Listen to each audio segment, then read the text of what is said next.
సాక్షిగా రేవంత్ రెడ్డి గారు 6 గ్యారెంటీల గురించి చేతులెత్తిండు. నమ్మి ఓటేసిన రాష్ట్ర ప్రజలకు గాడిద గుడ్డు మిగిల్చిండు రేవంత్ రెడ్డి. ఒక సంవత్సరంలో 1,27,000 కోట్లు అప్పు చేసిండు రేవంత్ రెడ్డి. ఏం చేసినవే 1,27,000 కోట్లు అంటే బడా బడా కాంట్రాక్టర్లకు బిల్లులు ఇచ్చిండు. పర్సంటేజీలు తీసుకున్నాడు, బడా కాంట్రాక్టర్లకు బిల్లులు ఇచ్చిండు. బీఆర్ఎస్ పాలనలో మేం చేసింది కేవలం 4,17,000 కోట్లు మాత్రమే అని లెక్కలతో సహా నిండు అసెంబ్లీ సాక్షిగా చెప్పి ప్రభుత్వాన్ని నోరు మూయించినాం. ఒక్క గ్యారంటీని అమలు చేయలేదు, ఉన్న పథకాలను కూడా కొనసాగిస్తలేదు. కొత్త పథకం వచ్చిందేమీ లేదు కానీ ఉన్న పథకాలు బంద్ చేసినావు కదా. రైతు బంధు బంద్ చేసినావు, కేసీఆర్ కిట్ బంద్ చేసినావు, న్యూట్రిషన్ కిట్ బంద్ చేసినావు, బతుకమ్మ చీరలు బంద్ చేసినావు, చెరువులలో చేప పిల్లలేసుడు బంద్ చేసినావు, దళిత బంధు పెట్టినావు, బీసీ బంధు పెట్టినావు, పిల్లలకు ఫీజు రియంబర్స్మెంట్ బంద్ పెట్టినావు. కొత్తగా ఇచ్చింది ఏం లేదు కానీ ఉన్న పథకాలు బంద్ పెట్టిండు రేవంత్ రెడ్డి.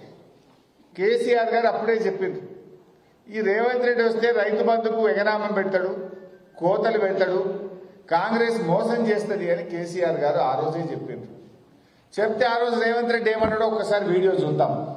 ఆ రోజు ఏం మాట్లాడిండో ఒక్కసారి చూద్దాం. కేసీఆర్ అంటున్నాడు కాంగ్రెస్ వస్తే రైతు బంధు బంద్ అవుతుందని. ఎందుకు బంద్ అవుతుందే? మేమేమన్నా దివానా కాదమా? మాకేమన్నా దమాక్ లేదా? ఇప్పుడు ఎవరు దివానా కాలే మరి?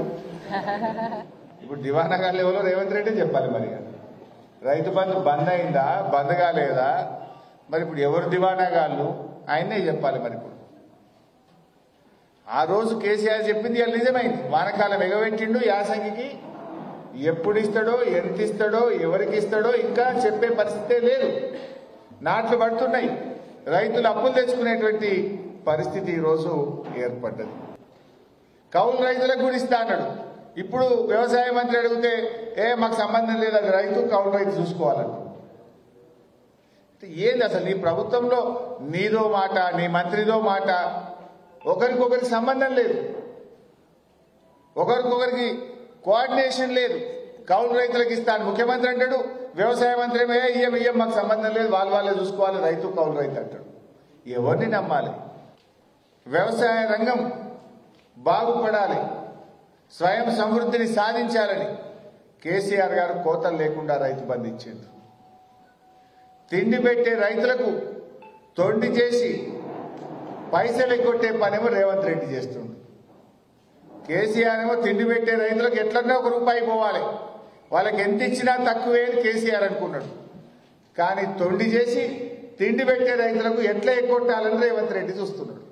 ఇది కేసీఆర్కు రేవంత్ రెడ్డి గారికి ఉన్నటువంటి తేడా.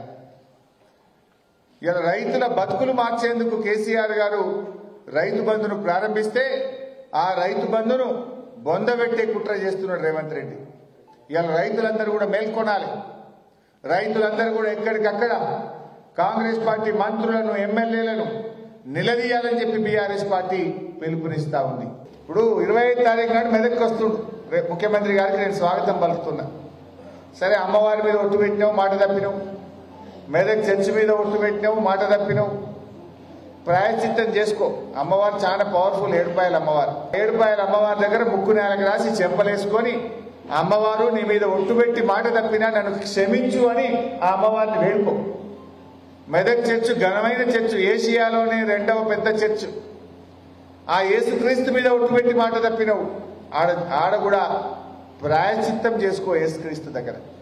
మీరు మంచిగా దర్శనం చేసుకొని ఆ ప్రాయశ్చిత్తం చేసుకున్నాక ఏ ఊరికన్నా పోదాం, నీ ఇష్టం ఉన్న ఊరికి పోదాం. నువ్వు గన్మెల్ని నిలిచిపెట్టు, నేను గన్మెల్ని నిలిచిపెడతా, మనమే పోదాం, ఇద్దరమే పోదాం, ఏ ఊరికన్నా పోదాం. నా ఊర్లో పోయి కసీర్ కాడ కూర్చొని మీ ఊర్లో రుణమాఫీ అయిందని అడుగుదాం. అయిందంటే నేను ముక్కు నెలకు రాస్తా, కాలేదంటే నువ్వు రాస్తావా అని రేవంత్ రెడ్డిని అడుగుతున్నా. ఏ ఊరికన్నా పోదాం మెదక్లో.